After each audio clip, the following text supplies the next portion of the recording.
જામનગરમાં પણ પેટ્રોલ અને ડીઝલના ભાવમાં વધારો થતા વાહન ચાલકો પર વધુ એકવાર મોંઘવારીનો બોજ વધ્યો છે। દેશભરમાં જાહેર કરાયેલા નવા ઇંધણના દરો હવે જામનગર શહેરમાં પણ અમલમાં આવ્યા છે। વૈશ્વિક કાચા તેલના વધતા ભાવ અને આંતરરાષ્ટ્રીય પરિસ્થિતિના કારણે આ વધારો નોંધાયો હોવાનું માનવામાં આવી રહ્યું છે। દેશભરમાં પેટ્રોલ અને ડીઝલના ભાવમાં વધારાની જાહેરાત બાદ જામનગર શહેરમાં પણ નવા ભાવ અમલમાં આવ્યા છે। મળતી માહિતી મુજબ પેટ્રોલમાં પ્રતિ લિટર ₹2.99 અને ડીઝલમાં ₹3.09 જેટલો વધારો કરવામાં આવ્યો છે, જેના પગલે પેટ્રોલનો ભાવ ₹94.44 પરથી વધીને ₹97.43 થયો છે, જ્યારે ડીઝલનો ભાવ ₹90.11 પરથી વધીને ₹93.20 થયો છે। સવારના પેટ્રોલ ભરાવા અત્યારે પંપ ઉપર આવ્યો ત્યારે ખબર પડી કે ભાઈ ₹3 લીટરે વધી ગયા છે પેટ્રોલમાં। તો આવક નથી, અત્યારે એમ કહે છે કે ભાઈ ઓઇલ સંકટના કારણે ભાવ હજી વધતા જ જશે। તો લોકોને એક અપીલ ખાસ કે ભાઈ સાચવીને વાપરો, બગાડશો નહીં, શેર કરશો સવારી, એટલી નમ્ર વિનંતી। બાકી આ ભાવ વધારો કંઈ તમારા કે મારા હાથમાં છે નહીં। મારું નામ સંકેત પ્રમાણે, Jamnagar digital company petrol pump જામનગરથી વાત કરીએ।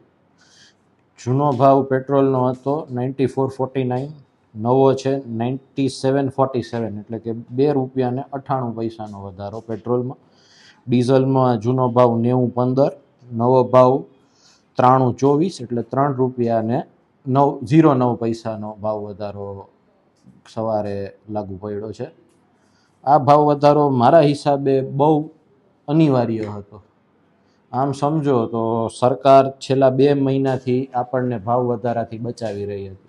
એમાં એને એક્સાઇઝ ડ્યુટી ઘટાડી, લગભગ પેટ્રોલ ઉપર ₹13 ઘટાડી, ડીઝલ ઉપર ₹10 એક્સાઇઝ ડ્યુટી ઘટી, અને ઓઇલ કંપનીઓને કહેવામાં આવ્યું કે તમે નુકસાની કરો પણ પબ્લિકને વાંધો ના આવવો જોઈએ। પણ લડાઈ થોડીક લાંબી ચાલી, અમુક દેશોના શું કહેવાય ડિસિઝન્સ મન મેચ નથી આવતા, એના લીધે આ થોડું અઘરું થઈ રહ્યું છે।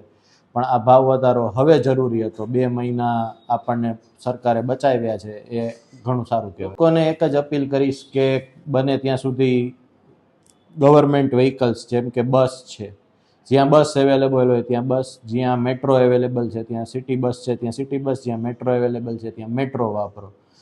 મુંબઈ જેવું શહેર આપણે જાણીએ છીએ કે રોજ 97-98 લાખ માણસ બોમ્બેમાં મેટ્રો ઉપર લોકલ ટ્રેન પર ટ્રાવેલ કરે છે, અને બહુ ઇઝીલી એમનું જીવન નિર્વાહ થાય છે। તો ખોટું પેટ્રોલનો ખર્ચ એ લોકોનો બચે છે। એવી જ રીતે જ્યાં અવેલેબલ હોય સિટી બસ ત્યાં સિટી બસ વાપરે તો એમને ફાયદો થાય એમ છે।